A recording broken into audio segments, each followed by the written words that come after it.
2015 marks the year Russia and North Korea have committed to deepening economic ties. Here to share insight on the implications this alliance will have on regional players and the West, Dr. Alexey Maslov. First, of course, the Central Korean news agency says that the goal is to take the bilateral relations onto a new higher stage in various fields, including politics, the economy, and culture.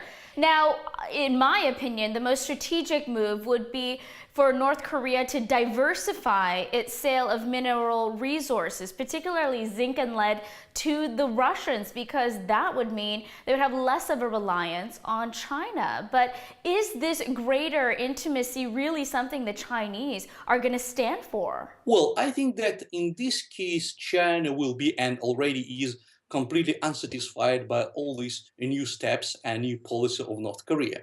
Because China used to look to North Korea as a very good, reliable, and first of all, very promising partner. And this new policy between new relations between North Korea and Russia is completely unusual from Chinese point of view. I think that North Korea a little bit got tired of Chinese pressure, of Chinese dominance in North Korea.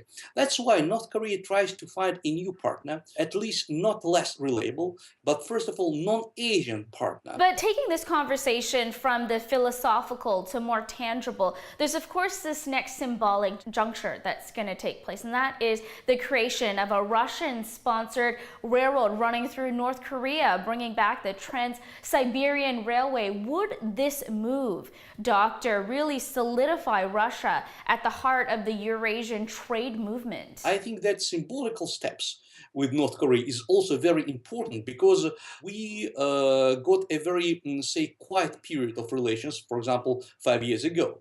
So first step should be symbolical, to symbolize a closer relations between two countries.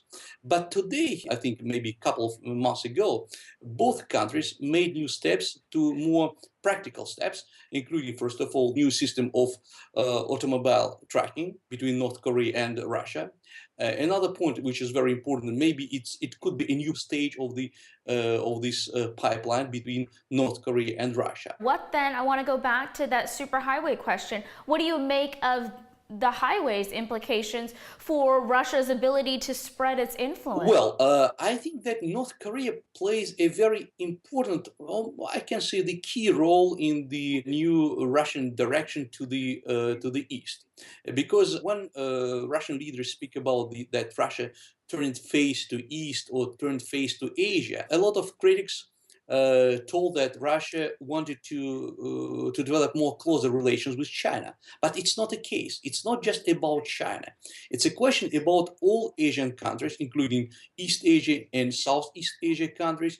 And that's why Russia tries to diversify its relations and its influence in Asia. So the highway, I keep having to go back to that because I'm still not quite understanding what the highway is going to do in terms of threatening Russia, or does it threaten Russia? I think that there is another question. It's a question about Chinese policy about the highway, because for China it's a part of the so-called the economic belt of New Silk Road.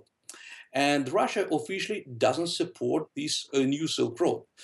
Yes, and the Russian idea that Russia has to develop itself the highway, maybe with the support of China, and to direct this highway not just to China but also to North Korea. So it's a Russian particular play, it's a Russian particular game, and China is not really satisfied by all these Russian steps to be independent from the Chinese ideas of the Silk Road. So that's why Russia needs new partners and new points to direct this highway maybe to North Korea and forth. At best, we can say that China and Russia remain uneasy allies. So in this game, I would assume that North Korea in particular can really play the two off of each other to get ahead. Wouldn't you say so? Well, yes, it's possible, but it depends in this case on the ideas, demands, and intentions of the North Korea leaders. So, because one of the main problems, it's a problem of the stability of North Korean power and the stability of the intention of North Korean leaders.